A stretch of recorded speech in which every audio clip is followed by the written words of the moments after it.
Hey,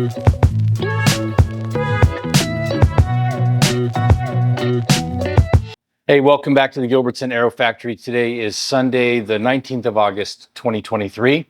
Got back from my quick trip to Los Angeles, and now time to get back to work on the airplane for probably another week and a half until my next short trip. This feels like doing chores. In order for us to move any further on the wings here, we need to countersink all of these holes on the main spar. If you go way back to the beginning of the wings, we did a few hundred countersinks for the nut plates that will attach the fuel tanks, but we didn't do the rest of them. So I have 808 machine countersinks to do. That's a lot. I don't know how far I'm going to get on this today because it's just not fun work. So anyways, that's that. I won't do any more by way of introduction. I'll just get into it. It's not very interesting work to watch necessarily. So we might have other things to talk about. For example, the latest update from Vans on the ongoing laser cut parts saga. So thanks for being here. Like, subscribe, all of that good stuff. And we'll build an airplane one countersink at a time. Let's go. This session was about 3 hours, including setup and cleanup, maybe 2.5 hours of actually doing the countersinking. I didn't get through all 808 countersinks. In fact, I will only get through, for the riveting of the top skins, half of those.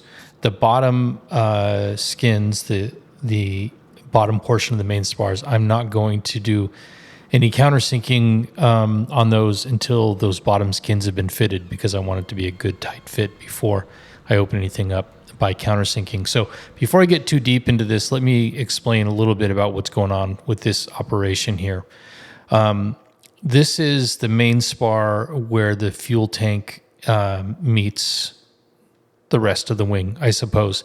And what's outlined in red there are all of these rivet holes that need to be countersunk to accept a dimple. So the skin is going to be dimpled, and then it's going to lay into the countersink that's made there. You can't dimple the main spar because it'll really mess it up. So we machine countersink it, and we do it further than what would be flush for a rivet. According to Section 5 in the Vans plans, that's 7 thousandths over or beyond flush, or 7 clicks on the countersink microstop. The reason I'm explaining this is because as you look at this picture, you'll also notice above the red line toward the top of the screen, there are all those nut plates where the fuel tank will screw in. So the aft edge of the fuel tank skin will screw into those nut plates and attach. But, and this is important, there are actually some rivet holes there as well. The forwardmost rivet hole on the rib flange will be covered up by the fuel tank skin once it's screwed on. So you need to countersink it not for a dimple, but for a rivet, because there's no dimple in that skin there. That's not riveted to the skin. So all this to say, if you look at this picture right here, you can kind of see better where those lie. Those have to be countersunk to a different depth.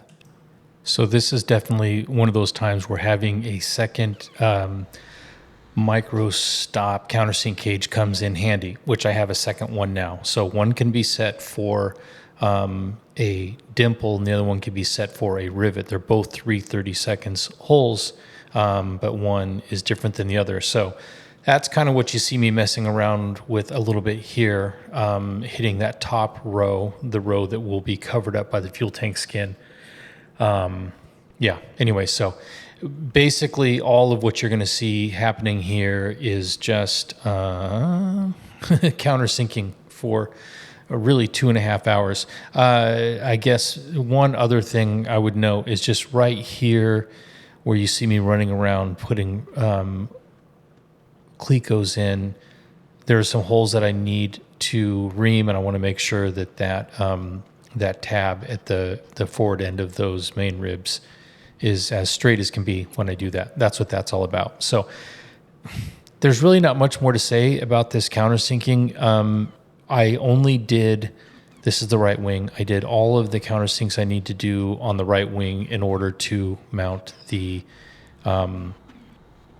leading edges and the top skins. So tomorrow I will do the same thing to the left wing, and that will complete 404 of the 808 total countersinks that are left to do between these two wings. Like I was saying before, I'm not going to do the countersinking on the bottom side of the main spars yet because the bottom skins haven't been fitted, and I don't want to widen out those holes at all, because countersinking these things to leave a dimple might knife edge the hole a little bit. I want the holes to be unreamed, uncountersunk or anything until those skins have been fitted on and everything has been final size drilled. So enough about that.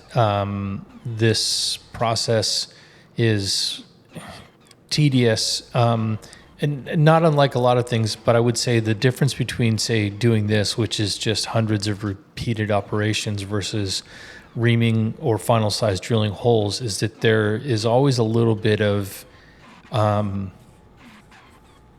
like low-grade anxiety attached to countersinking. You might notice me several times. I have a little test patch, a little coupon of aluminum that's the same thickness of the skin that I have drilled to 330 seconds hole, and then dimpled it so that I can test the depth of the countersinks that I'm doing. You're removing metal from a really expensive piece, and you don't want to overdo it because you can't put metal back in. These countersinks are much simpler than the ones for the nut plates. Again, going back to the very beginning of the wing build series, the nut plates, if you recall, those are really nerve-wracking because the sort of the guide on the tip of the countersink cutter doesn't fit in there. It fits loose in there, so it's really sloppy, kind of scary. These are really simple. It's just a lot of them, and I figured 2.5 hours was enough for me for this kind of work today.